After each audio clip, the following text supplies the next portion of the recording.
உங்களை அங்கீகரிக்க போகிறார். உங்கள் சொந்தங்களுக்கு முன்பாக கர்த்தர் உங்களை அங்கீகரிக்க போகிறார். உங்கள் பிள்ளைகளுக்கு முன்பாக கர்த்தர் உங்களை அங்கீகரிக்க போகிறார். எந்த நாவு நீங்க இருந்தா நல்லா இல்லைன்னு நினைச்சாங்களோ, உங்களை ரொம்ப துக்கப்படுத்தி பேசினார்களோ, அவர்கள் சொல்ல போகிறார்கள், நீ இருந்தாதான் இந்த வீடு நல்லா இருக்கும், நீங்க இருந்தாதான் சந்தோஷம், உங்க ஜெபத்தினால தான் இந்த காரியங்கள் நடந்திருக்கிறது. ஹல்லேலூயா. கரங்களை தட்டி இந்த மாதத்தினுடைய முடிவை கர்த்தர் வாக்கு கொடுக்கிறார். நான் உன்னை அங்கீகரிக்க பண்ணுவேன். உன்னை சுற்றி இருக்கிறவர்கள் அங்கீகரிக்க போகிறார்கள். உன் சொந்தக்காரர்கள் உங்களை அங்கீகரிக்க போகிறார்கள். உங்களுடைய குடும்பத்தார் உங்களை அங்கீகரிக்க போகிறார்கள். ஆமென். ஆரம்பம் புறக்கணிக்கப்பட்ட ஆரம்பம், ஆரம்பம் வேண்டாம் என்று ஒதுக்கப்பட்ட ஆரம்பம்.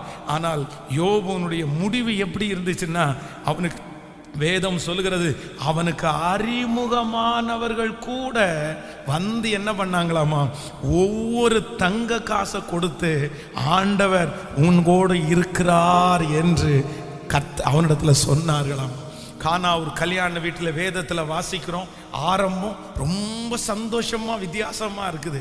எல்லாருக்கும் திராட்சரசம் இருக்குது, எல்லாரும் சந்தோஷமா அந்த இடத்துல. அங்க இருக்கிற ஒரு ஸ்பெஷல் என்ன அப்படின்னா, அந்த நாட்களிலே இருந்ததுல பெரிய ஹீரோ வந்து ஆண்டவராகிய இயேசு கிறிஸ்து.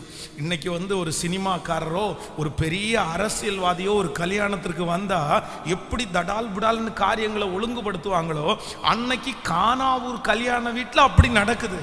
ஏன் அப்படின்னா, இயேசுவை குறித்து அப்பதான் நிறைய பேர் அறிமுகமாகறாங்க. அப்ப இயேசுவுக்கு அங்க ஒரு பெரிய மதிப்பு இருக்கிறது.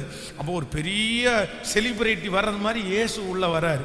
ஆனா ஆரம்பம் நல்லா இருந்தாலும் முடிவு, அந்த திருமணத்தினுடைய முடிவு போக போக போக, நான் நம்புறேன் சுத்தி இருக்கிறவங்க சொல்லியிருப்பாங்க, என்ன பெரிய கிராண்டா பண்ணணும்னு நினைச்சு இதுல சொதப்பிட்டியடா, இதுல சொதப்பிட்டியே, ஒரு கணக்கு போட வேண்டாம். நான் நம்புறேன் இயேசு வர்றாருன்னு கேள்விப்பட்டு ஒரு கூட்டம் வந்திருக்கும். ஒரு வேளை இயேசு வர்றாருன்னு வந்ததும் பார்த்தோம், சாப்பாடு போடுறாங்க, ஒரு நேரம் சாப்பிட்டே போயிடலாம்னு நினைச்சாங்களோன்னு தெரியல, கூட்டம் அதிகமாகி போயிடுச்சு, திராட்சரசம் குறைஞ்சிருச்சு.